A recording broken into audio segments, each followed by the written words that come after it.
upacara. Pancasila adalah pedoman untuk mengatur kehidupan berbangsa, kehidupan bermasyarakat, kehidupan bernegara, termasuk bagaimana kita membangun sistem ekonomi nasional kita. Salah satu tantangan besar bangsa Indonesia hari ini adalah memastikan bahwa pembangunan ekonomi kita benar-benar berjalan sesuai dengan nilai-nilai Pancasila. Marilah kita selalu jujur kepada diri kita sendiri. Kita harus mengakui kelemahan-kelemahan dan kesulitan-kesulitan yang kita hadapi. Selama beberapa dasawarsa terakhir, Indonesia ekonominya memang tumbuh. Tapi apakah pertumbuhan itu sudah merata, sudah dirasakan oleh seluruh rakyat Indonesia secara adil? Marilah kita jujur melihat kenyataan yang kita hadapi sekarang. Kita memiliki sumber daya alam yang luar biasa. Kita sudah mengerti kekayaan kita luar biasa. Kita adalah salah satu produsen terbesar komoditas-komoditas penting yang dibutuhkan dunia modern, yang dibutuhkan oleh teknologi tinggi. Kita salah satu produsen terbesar mineral-mineral penting, tembaga, timah, emas, logam tanah jarang. Kita produsen kelapa sawit, batu bara, nikel, komoditas pertanian lainnya yang sangat penting. Dan sekarang kita sudah swasembada pangan, di mana banyak negara menghadapi kesulitan. Kita sudah lebih siap. Namun kita harus mengakui bahwa terlalu lama kekayaan kita tidak sepenuhnya bisa dimanfaatkan untuk kemakmuran rakyat. Terlalu lama sebagian nilai tambah atas sumber daya kita dinikmati di luar negeri. Terlalu lama rakyat kita hanya menjadi penonton di atas kekayaan bangsanya sendiri. Karena itulah saya berkeyakinan bahwa tugas sejarah kita saat ini, tugas sejarah saya sebagai Presiden Republik Indonesia ke-8,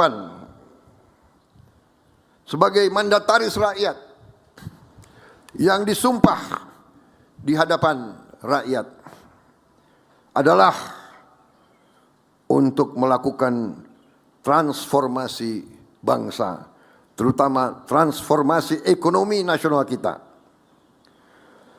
Transformasi dari ekonomi yang belum sepenuhnya berlandaskan Pancasila menuju ekonomi yang sungguh-sungguh berdasarkan Pancasila. Saudara-saudara, apa arti ekonomi berdasarkan Pancasila? Pertama, ekonomi yang religius,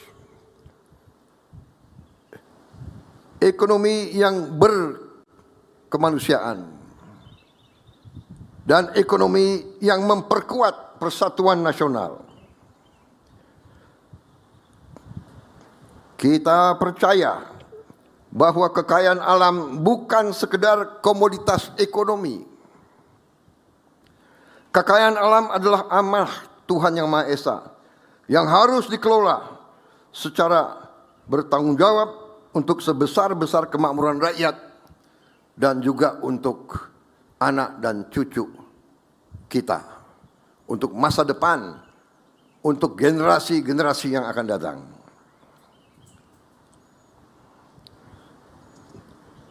Pembangunan ekonomi tidak boleh hanya menghasilkan angka-angka statistik.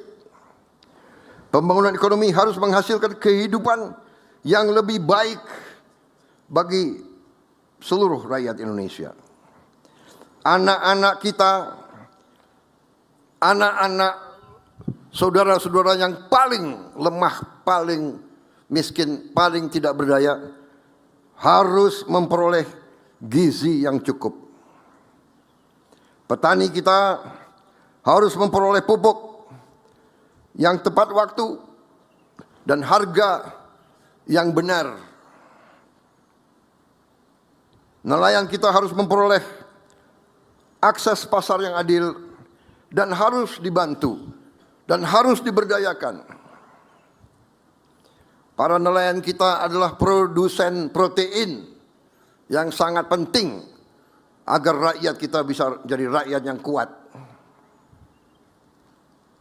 Pekerja-pekerja kita harus memperoleh kesempatan penghidupan dan penghasilan yang layak.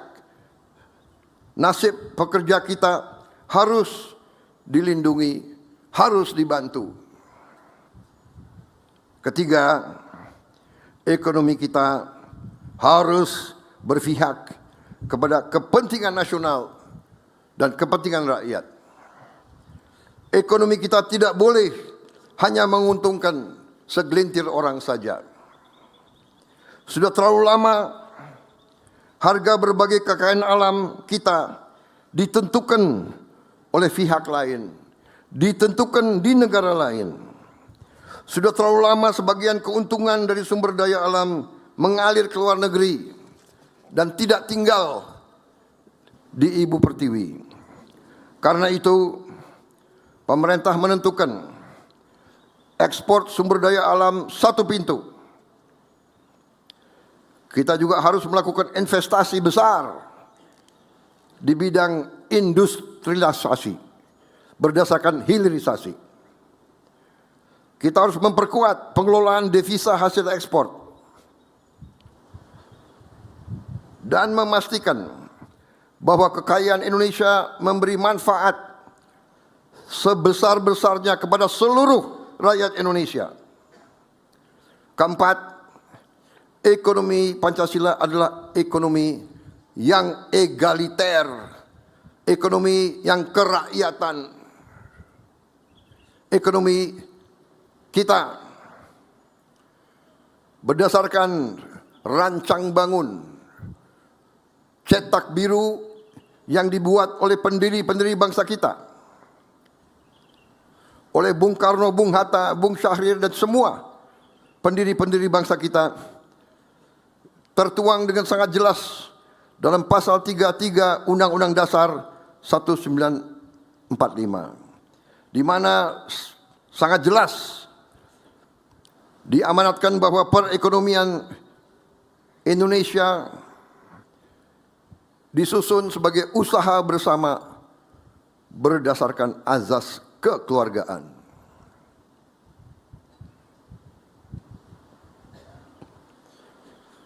Karena itu, koperasi harus diperkuat, koperasi harus bangkit.